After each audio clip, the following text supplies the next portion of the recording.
Assalamualaikum warahmatullahi wabarakatuh.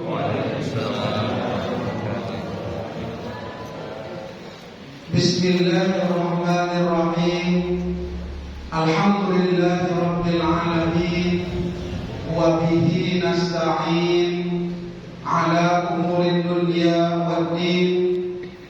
Wassalatu wassalamu ala sayyidina wa maulana Muhammadin wa ala alihi wa ashabihi wa man tabi'ahum ila yaumiddin. Amma ba'd. Allahumma ij'al tajammu'ana tajammu'an marhuman waj'al min ba'dihi tafarruqan ma'suman. Allahumma faqihna fid din wa 'allimna at-ta'wil. Allahumma anfa'na bima 'allamtana wa 'allimna ma yanfa'una warzuqna 'uluman tanfa'una bi rahmatika ya arhamar rahimin. Amin ya rabbal alamin.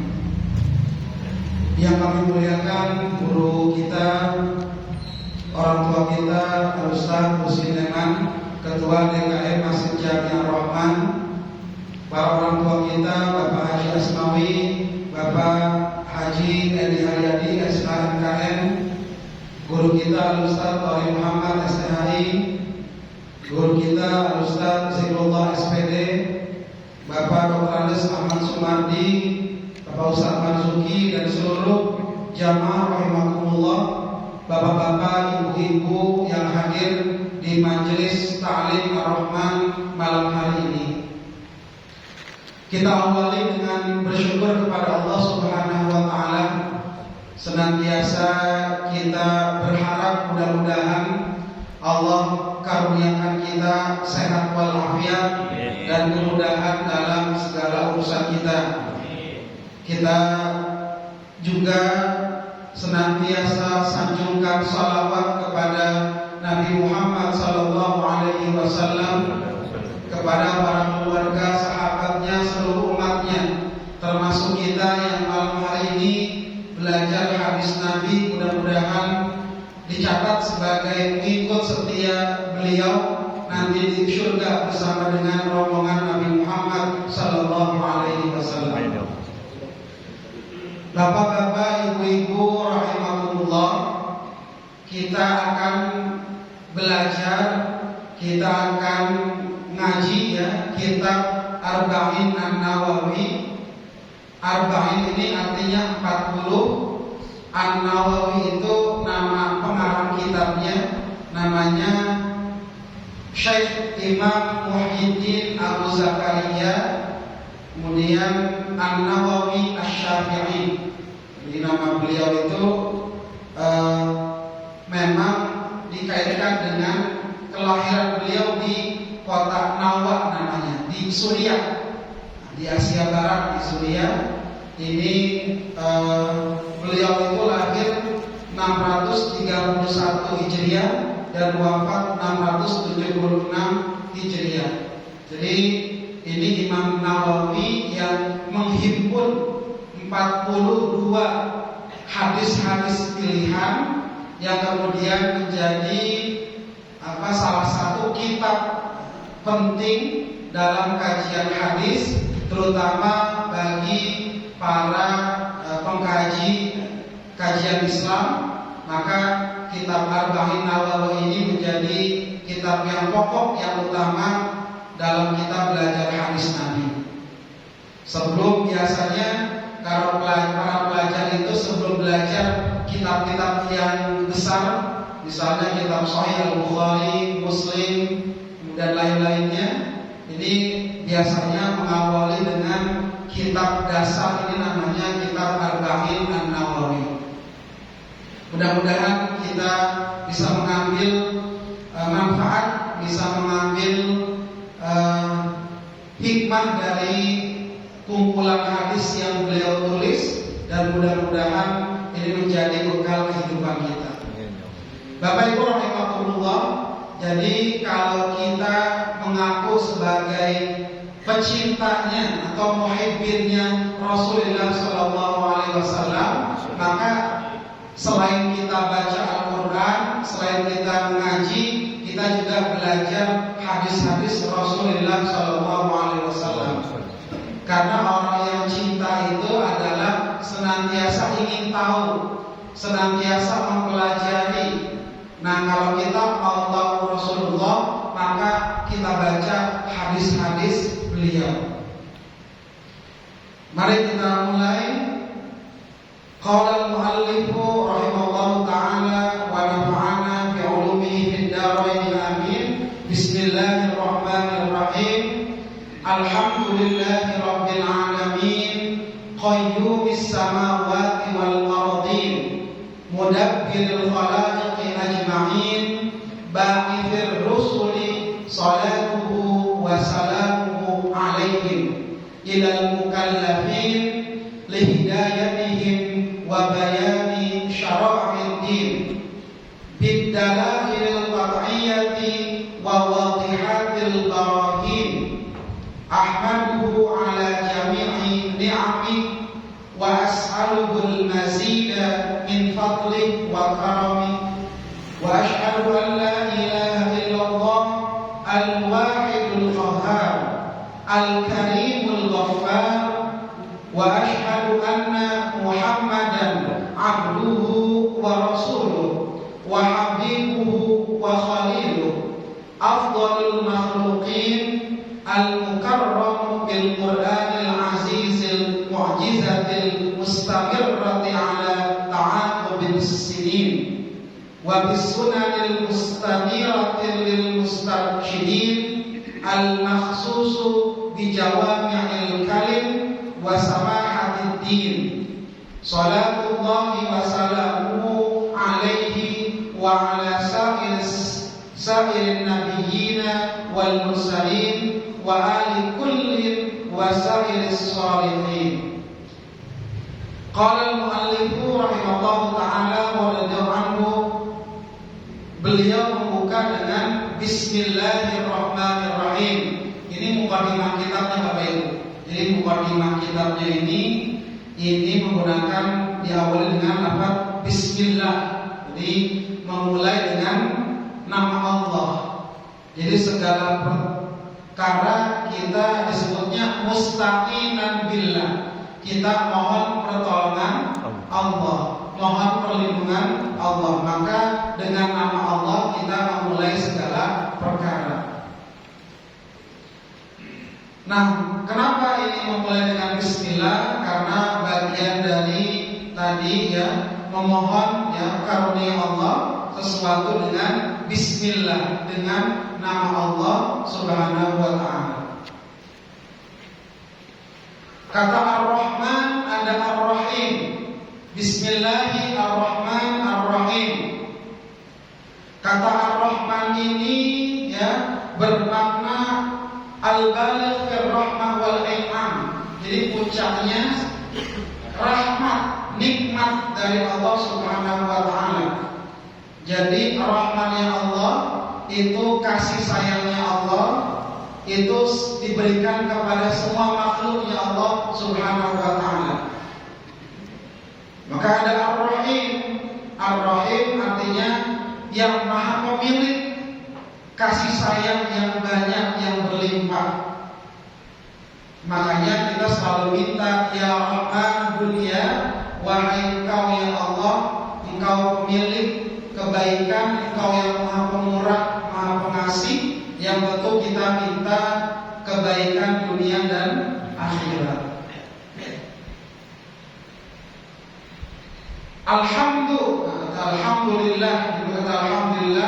Alhamdu itu artinya al-wasfu bil jamil.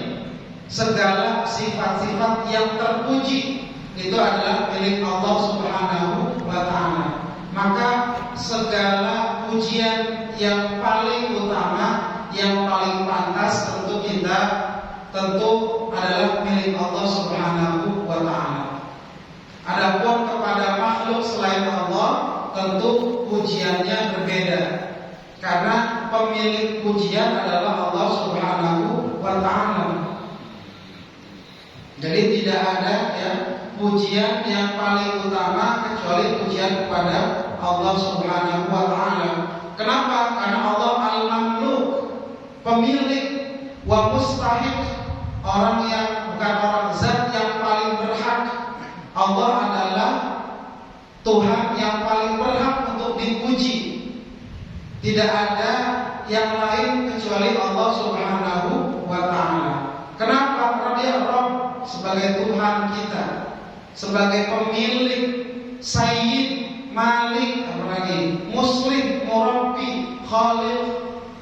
Allah itu adalah sebagai Tuhan, Tuhan semesta alam. Maka disebutnya Rabbil Alamin. Maka seluruh alam ini adalah miliknya Allah Subhanahu wa ta'ala. Maka kata alhamdulillah Rabbil Alamin berarti segala puji-pujian hanyalah milik Allah, Tuhan semesta alam. Kemudian jamaah rahimakumullah, Qayyumis samawati wal ardhin. Allah adalah Al-Qayyum. Ini sifatnya Allah, ni Al-Qayyum, yang maha berdiri sendiri. Maka ini adalah sifatnya Allah. Ismun min asma'illah, namanya Al-Qayyum, yang maha berdiri sendiri. Makanya disebut Qayyumis samawati wal ardhin. Allah lah sebagai tadi yang mendirikan langit, seluruh langitnya, dan juga seluruh bumi. Langit itu identik maknanya adalah sesuatu yang di atas, yang tinggi. Sedangkan bumi identik dengan maknanya adalah sesuatu yang di bawah, yang kita injak adalah bagian dari buminya Allah Subhanahu wa ta'ala. Maka Allah adalah Qayyumis samawati wal ardhin. Allah lah yang maha berdiri sendiri, mengatur apa? Mengatur tadi langit dan buminya. Makanya kita selalu minta, wahai Tuhan pemilik alam semesta, wahai Tuhan pemilik langit serta bumi dan segala isinya, kita mohon kepada Allah Subhanahu wa ta'ala. Mudabbir khalaiqi ajma'in. Maka Allah adalah mudabbir. Mudabbir itu artinya yang ngurusin, yang mengurus segala urusan. Al-khalaiq itu adalah al-makhluqat, seluruh makhluk-makhluknya Allah. Kita makhluknya Allah, manusia. Jin juga makhluknya Allah. Tumbuhan, hewan, semua alam semesta, langit dan seluruh bumi isinya adalah makhluknya Allah Subhanahu wa ta'ala. Maka Allah yang mengatur, Allah yang mengatur seluruh perjalanan kehidupan makhluk-makhluknya. Manusia dari rahim seorang perempuan, kemudian lahir ke dunia, sampai kemudian menjadi anak-anak, dewasa, tua, kemudian meninggal. Itu bagian dari urusannya Allah Subhanahu wa ta'ala. Maka itu semua Allah atur, Allah yang mengatur seluruh tadi makhluknya. Maka disebut al-khalaiqi ajma'in, seluruh makhluknya, seluruhnya. Maka kata ajma'in itu seluruhnya tanpa terkecuali. Bahkan virus-virus, bakteri, kuman-kuman makhluk kecil pun yang menjadi penyakit di antara kita, itu adalah Allah yang mengurus, yang mengatur semuanya. Manusia secanggih apapun, kalau bukan karena pertolongan Allah, tidak mungkin bisa mengatur kehidupan makhluk-makhluk yang lain. Ba'ithir rusul. Maka kemudian ini kita menyebutkan gitu ya, Allah sebagai yang mengutus, Allah yang mengutus para rasul. Para rasul, salatuhu wa salamu alaihim. Tentu kita senantiasa bersalawat ya, mengucapkan salam kepada mereka, karena rasul-rasul ini ya termasuk yang diutus kepada siapa? ilal mukallafin. Siapa mukallaf? Mukallaf itu artinya orang yang kena taklif, orang yang kena beban, yang punya tanggung jawab hukum, namanya mukallaf. Kalau bayi, anak kecil belum mukallaf. Kenapa? Karena belum kena beban hukum. Orang gila, orang yang tidak waras bukan mukallaf. Kenapa? Karena dia hilang akalnya sehingga terbebas dari taklif beban hukum agama Islam.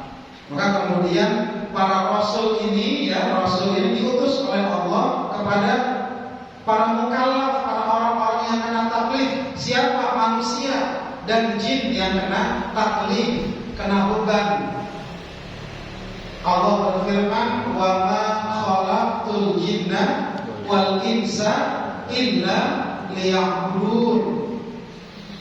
Maka Allah berfirman, aku tidak menciptakan jin dan manusia kecuali untuk beribadah kepadaku. Maka jamaah rahimahumullah, tentu Allah mengutus rasul-rasulnya kepada para hamba-hambanya. Untuk apa? Lihidayatihim wa bayani syara'i'id din, agar membawa hidayah, membawa petunjuk Allah kepada manusia. Dan apa? Menjelaskan syariat agama. Pertanyaannya, kenapa manusia itu membutuhkan nabi dan rasul?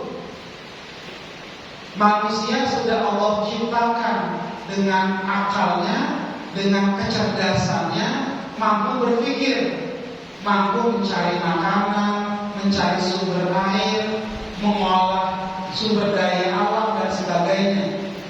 Tapi kemudian mengapa Allah masih saja mengutus nabi dan rasul, padahal Allah sudah berikan kecerdasan yang sempurna bagi manusia?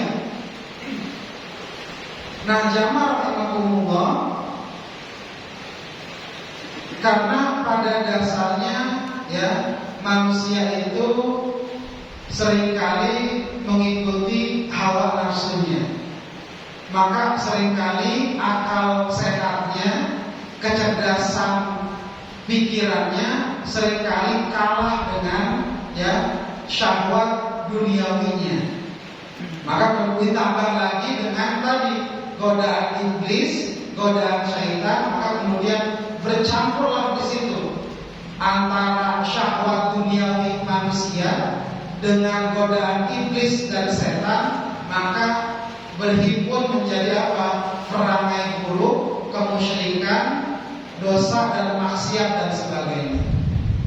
Maka manusia membutuhkan apa? Membutuhkan hidayah, membutuhkan syariat agama sebagai pedoman kita. Nah, jamaah rahimakumullah, Allah menegaskan, wa innaka latahdi ila siratin mustaqim. Maka wahai Rasul, wahai Muhammad, engkau itu memang diharapkan memberikan, membawa petunjuk kepada apa? Siratin mustaqim, kepada jalan yang lurus.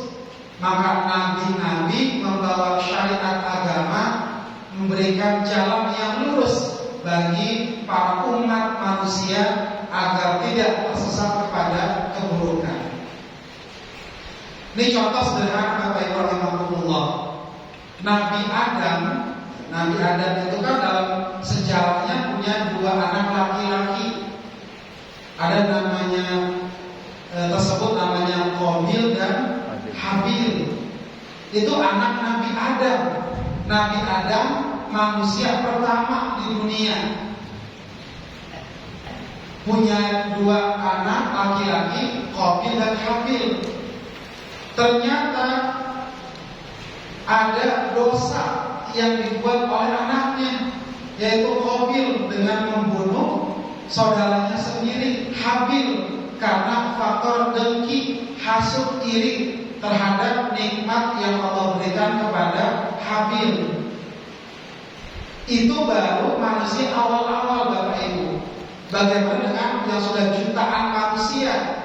Itu ada Nabi Adam, bapaknya Nabi, manusia pertama yang Allah utus, langsung bisa mendapatkan wahyu dari Allah Subhanahu wa Ta'ala, tapi ternyata anaknya bisa berbuat dosa. Apalagi kita nih, manusia yang jauh sudah dari zaman Nabi Muhammad Sallallahu Alaihi Wasallam. Maka kita butuh apa? Butuh hidayah Allah, butuh syariat agama yang alhamdulillah sampai sekarang masih ada, yang termaktub dalam Al-Quran dan Al-Hadis. Bid-dalailil qat'iyyati wa wadihatil barahin. Maka syariat-syariat agama itu ya, itu tentu diturunkan oleh Allah dengan dalil ya, dengan dalil yang al-qat'iyyah, yang kuat ya. Jadi dalil yang sebagai petunjuk yang kuat. Kata ada burhan. Burhan itu jamaknya barahin, artinya bukti yang nyata. Maka Al-Quran itu adalah bukti yang nyata yang menjadi apa? Dalil yang kuat sebagai petunjuk hidup kita dalam menjalani kehidupan di dunia. Allahumma shalli ala Muhammad, Allahumma shalli ala Muhammad, Allahumma shalli ala Muhammad.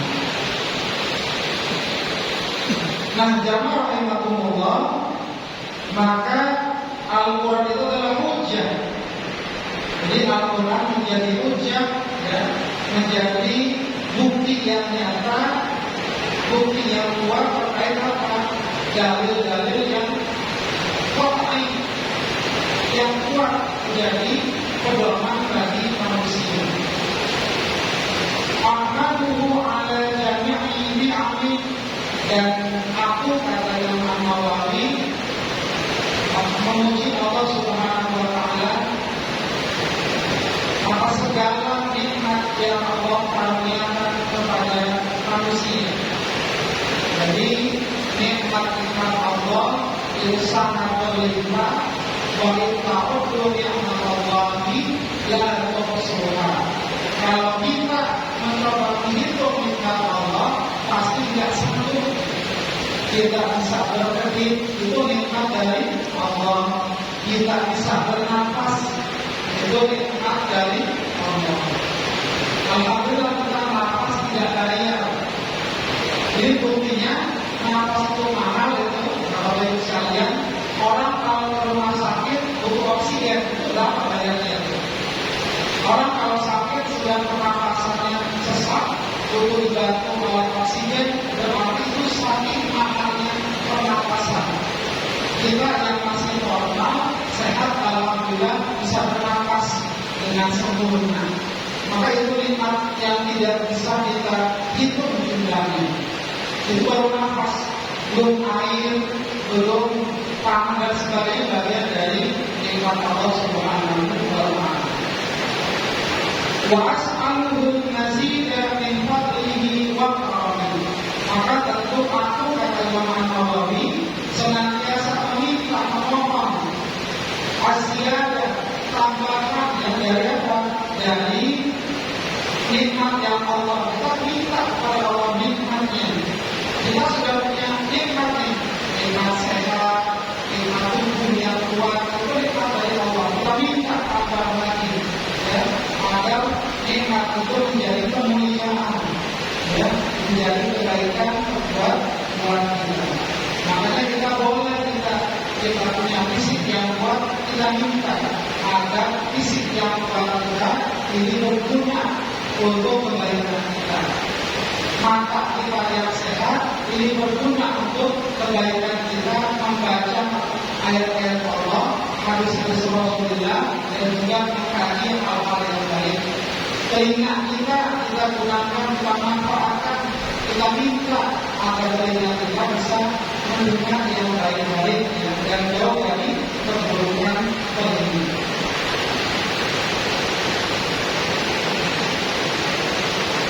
Wa asyhadu an la ilaha illallah al-wahidul qahhar.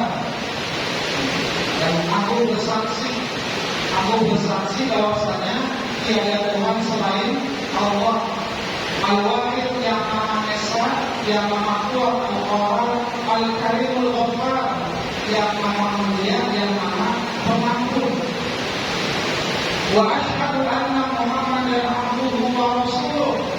Dan aku bersaksi bahwasanya Nabi Muhammad sallallahu alaihi wasallam adalah hamba-Nya dan rasulnya. Nah, ini salah satu kita sebagai umat Islam, ya, kita menempatkan Nabi sebagai hamba Allah yang memang manusia yang paling agung. Kita tempatkan beliau sebagai manusia yang paling utama. Wa habibuhu wa khaliluh. Bukan hanya Nabi Muhammad, tapi juga para kekasihnya. Siapa kekasih Nabi? Para sahabat-sahabat Nabi, itu kekasih Nabi. Makanya jamaah rahmatullah, ada tradisi kita di umat Islam Indonesia, itu kalau khutbah Jumat itu selalu disebut Abu Bakar wa Umar wa Uthman wa Ali. Begitu juga kalau salat tarawih, ya, kita menyebut nama-nama khalifah yang keempat. Ya, khalifah Sayyidina Abu Bakar As-Siddiq, Sayyidina Umar bin Khattab, Sayyidina Uthman bin Affan, dan Sayyidina Ali bin Abi Thalib. Ini sebagai bukti kita mencintai Rasulullah dan mencintai kekasih Rasulullah. Siapa? Para sahabat-sahabat beliau. Makanya kalau ada kelompok yang merendahkan, mencaci atau menghinakan sahabat-sahabat Nabi, itu bukan golongan kita. Ini yang perlu kita pahami. Makanya tersebut, ya, kita sebut para sahabat utama Nabi Muhammad SAW dalam khutbah, dalam salat tarawih, ketika tidak membaca panggilan untuk sholat. Afdhalul makhluqin. Maka Nabi Muhammad itu adalah manusia, makhluk Allah yang paling utama, yang paling mulia. Nah, jamaah Allah, Nabi Muhammad pernah bersabda, "Ana sayyidun nas yaumal qiyamah." Nanti di hari kiamat, Nabi Muhammad SAW adalah tuannya para manusia, pemimpin para manusia. Itu Nabi Muhammad SAW. Makanya anak sayyidul alamin, kata Nabi. Dia pemimpin para makhluk Allah yang lainnya di akhirat nanti.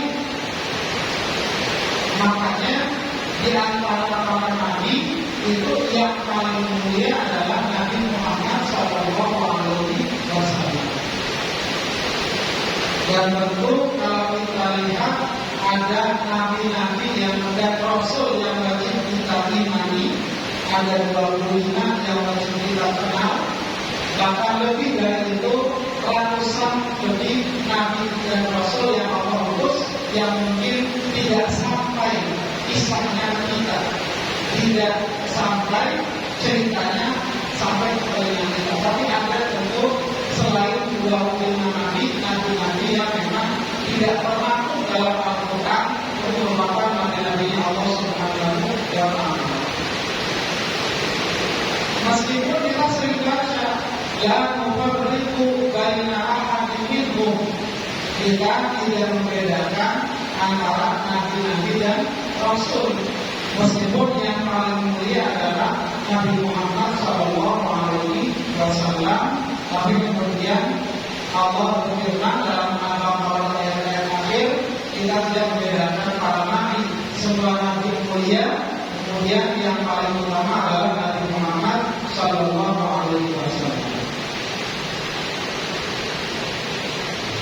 Apa kemuliaan Nabi? Al-mukarramu bil Qur'anil azizil mu'jizatil mustamirrah ala ta'aqubis sinin. Jadi salah satu penyebab kenapa Nabi mulia adalah Allah berikan mukjizat. Apa itu mukjizat? Itu adalah sesuatu yang luar biasa, yang luar dari kebiasaan manusia. Itu mukjizat yang tidak bisa dipelajari. Apa bedanya mukjizat dengan sihir? Kalau sihir kata itu bisa dipelajari tuh. Kita datang ke orang pintar, ke orang paranormal, kita minta ke dukun, nah itu ilmu sihir tuh. Itu bisa dipelajari. Kenapa? Karena sihir itu bekerja sama dengan jin dan syaitan. Makanya kemudian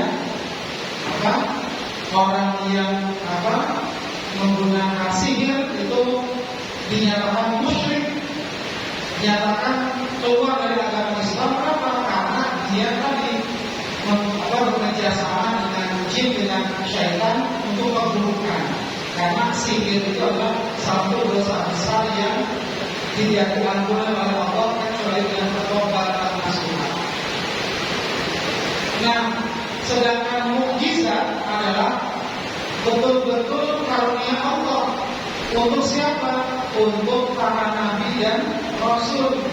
Makanya Nabi Muhammad SAW itu dimuliakan dengan apa? Dengan Al-Quran Al-Aziz, Al-Quran yang maha agung. Kenapa jamaah Allah? Ini salah satu kenapa Al-Quran itu disebut mukjizat yang disebutnya Al-Mustamirrah.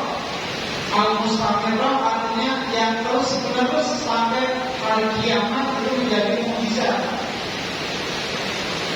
Karena walaupun nabinya sudah wafat, rasulnya sudah wafat, sahabat-sahabat sudah wafat, tapi Al-Qurannya masih menjadi mukjizat. Apa buktinya? Jamaah Al-Quran itu ada kisah-kisah masa lalu dan ada kisah-kisah masa depan. Ada kisah tentang hari kiamat, ada kisah tentang alam kubur, ada kisah tentang kehidupan setelah kematian dan sebagainya. Itu bagian dari mukjizatnya Al-Quran, menjelaskan sesuatu yang akan terjadi di masa yang akan datang. Kedua, jamaah Allah, Al-Quran itu tidak ada kitab apapun yang bisa menandingi kemuliaan Al-Quran. Jadi di zaman Nabi sudah ada ahli-ahli syair yang punya ilmu bahasa Arab yang bagus, itu menantang Al-Quran. Tapi mereka gagal untuk bisa menandingi Al-Quran dari segala aspek manapun. Oleh karena itu disebutnya Al-Mu'jizah. Bapak Ibu rahimahumullah, kalau Nabi Musa Nabi Musa itu punya mukjizat apa itu? Tongkat ya. Tongkat Nabi Musa. Tongkat Nabi Musa itu luar biasa tongkatnya. Bisa menyelamatkan Bani Israel dari kekejamannya Fir'aun dan bala tentaranya. Tongkatnya bisa berubah menjadi ular. Tongkatnya bisa mengalahkan ular-ular para penyihir yang paling sakti pada zaman itu di masa Fir'aun. Tongkatnya bisa membelah Laut Merah. Wah, itu yang haji ini kan pasti perang tuh. Ketika haji ketika umroh itu melihat namanya Laut Merah. Begitu luasnya, satu musim yang sudah umroh melihat Laut Merah, masya Allah itu. Ya, itu Laut Merah dari Mesir itu bisa dibelah itu untuk orang-orang bisa lari dari kejaran tentaranya Fir'aun. Itu tongkatnya. Kira-kira ini umpama tongkatnya masih ada sampai sekarang ini. Dipegang sama Ustaz Zikri. Kira-kira di bawah belasan Sunda sampai ke Lampung gitu. Tentu tidak bisa karena mukjizatnya muhaddad, terbatas. Untuk siapa? Untuk Nabi Musa alaihi salam. Yang mungkin kalau tongkatnya dicuri orang pun tongkatnya nggak bisa apa-apa, karena tongkatnya terbatas. Itu karunia Allah, tongkatnya sebagai wasilah aja. Tapi yang menolong adalah Allah Subhanahu wa Ta'ala. Jadi meskipun tongkatnya ada sekarang nih, nggak ada apa-apa tongkatnya, nggak ada sakit-sakitnya. Karena apa? Itu khusus untuk Nabi Musa alaihi salam.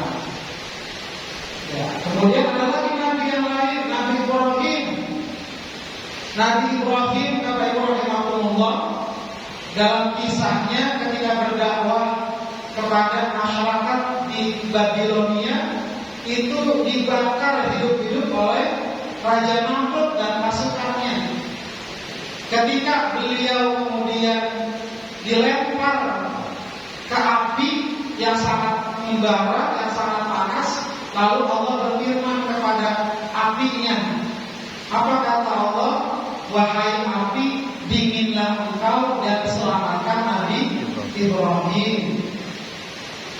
Kira-kira kalau kita nih, ya, sekarang ikuti Nabi Ibrahim dibakar, kira-kira selamat nggak?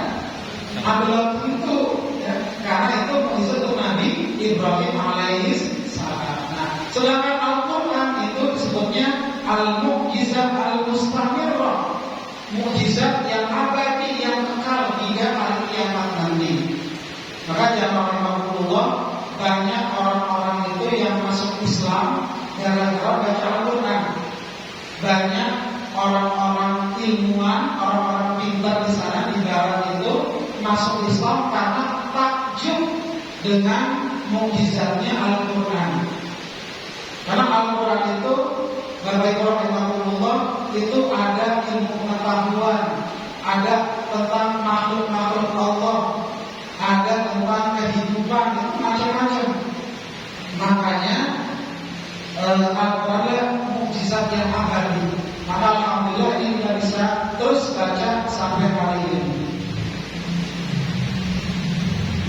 Wa bisunani al-mustanirati lil mustarsyirin. Lalu apa? Setelah Al-Quran ada namanya sunnah atau al-hadis yang memang menjadi petunjuk kedua setelah Al-Quran. Pertanyaannya, siapa orang manusia yang paling menguasai pemahaman Al-Quran? Coba kita tanya, siapa, profesor siapa atau syekh siapa yang paling menguasai Al-Quran? Siapa jawabannya? Nabi Muhammad sallallahu alaihi wasallam. Karena Al-Quran langsung turun dari Allah melalui malaikat Jibril pada beliau. Dan Nabi itu perangainya adalah Al-Quran. Maka Nabi itu adalah penafsir, mufasir Al-Quran, yang Nabi yang paling utama. Yang paling paham Al-Quran ya Nabi Muhammad sallallahu alaihi wasallam. Para ulama setelahnya itu belajar ke siapa? Belajar kepada Nabi Muhammad sallallahu alaihi wasallam.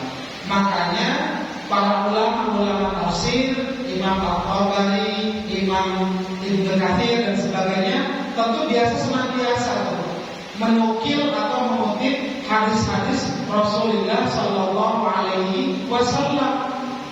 Karena tafsir yang paling otentik adalah tafsir dari Nabi Muhammad sallallahu alaihi wasallam. Makanya sunnah itu menjadi apa? Menjadi cahaya al-mustanirah, yang menjadi cahaya lil mustarsyirin, bagi orang-orang yang mendapatkan petunjuk.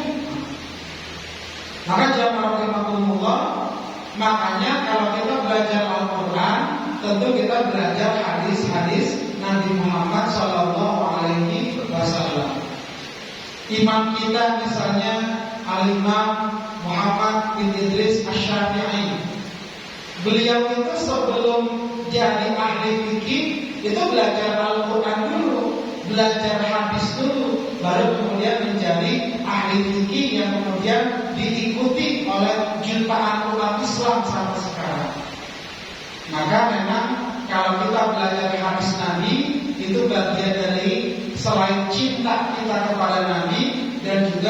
sebagai cara kita memahami Al-Quran. Al-maksusu bijawami'il kalim wa sama'atid din. Jadi Nabi Muhammad SAW ini memang yang khusus sebagai Nabi akhir zaman yang Allah turunkan, Allah utus sebagai penutup para nabi. Tidak ada nabi setelah beliau. Nah, salah satu keunggulan Nabi namanya Jawami'ul Kalim. Jawami'ul Kalim itu artinya perkataan yang ringkas namun mengandung makna yang sangat padat, yang sangat luas. Jadi Nabi itu bisa menjelaskan sesuatu hal itu dengan mudah. Itu Nabi itu. Jadi Nabi itu ketika menjelaskan kepada umatnya singkat, jelas, padat. Orang bisa langsung ngerti. Makanya kalau kita baca-baca hadis Nabi itu nanti ada tuh hadis yang cuma 2 kata, 3 kata, tapi itu hadis. Contohnya ad-dinun nasihah. Ya, agama adalah nasihat. Itu kemuliaan Nabi itu. Jawami'ul Kalim, punya kemampuan untuk mengeluarkan kalimat-kalimat yang singkat namun penuh dengan makna. Jadi Nabi bisa mengalahkan para penyair, para seniman, para ahli bahasa sekalipun karena punya keutamaan sebagai Jawami'ul Kalim. Jadi kata-kata beliau, kalimat-kalimat yang terucap dari beliau itu tentu ya singkat, padat, namun penuh dengan makna yang tentu sangat relevan hingga akhir zaman. Jadi hadis-hadis Nabi itu walaupun diucapkan 14 abad yang lalu, tapi masih bisa dimanfaatkan, masih bisa dipraktekkan pada zaman kita sekarang. Maka itu kemuliaan tuh. Beda dengan kata ulama A, kata ulama B. Mungkin itu relevan pada zaman itu. Zaman sekarang sudah tidak relevan mungkin. Apa yang dikatakan ulama A pada abad kesekian belum tentu cocok pada abad zaman kita. Tapi kalau Nabi, dia Jawami'ul Kalim. Beliau ucapkan apa pada zaman itu, sekarang masih bisa kita ambil manfaatnya, ambil hikmahnya. Kita habiskan untuk paragraf wasamahatid din, dan agama yang sama. Ya, jadi kata Nabi, bu'istu bil hanifiyah as-samha. Aku tuh kata Nabi diutus ya dengan ajaran agama yang lurus ya, kemudian yang samha, yang toleran, yang mudah, yang tidak menyulitkan. Karena memang Islam itu agama yang memudahkan. Jadi yuridullahu bikumul yusra wala yuridu bikumul usra. Kata Al-Quran Al-Baqarah itu disebutkan Allah itu ingin agama kita itu yang mudah dijalankan. Bapak Ibu, saya tidak bayangkan ya, kalau di Indonesia mungkin kita nggak banyak tantangan ya, air banyak gitu kan, kemudian musimnya juga cuma 2 ya, musim panas, musim hujan. Saudara-saudara kita yang muslim di tempat yang lain ya, di Eropa, di Amerika yang 4 musim, itu luar biasa. Tapi ternyata Islam itu cocok buat semua tempat. Walaupun di tempat yang lain yang mataharinya mungkin tidak sebanyak Indonesia, kemudian ada 4 musim, itu cocok dengan agama Islam, semua cocok. Nah, makanya Islam itu disebutnya adalah samha, agama yang mudah. Salawatullahi wa salamuhu alaihi wa ala sa'il nabiyyina wal mursalin wa ali kulli wa sa'iris salihin. Dan tentu salawat ya, salam kita senantiasa ya kepada para nabi, kepada para utusan Allah dan seluruh ya para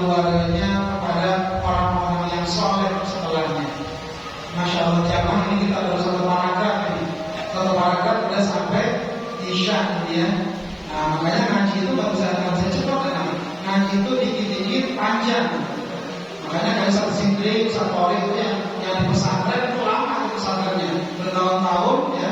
Itu mungkin baru beberapa kitab yang bisa dibaca.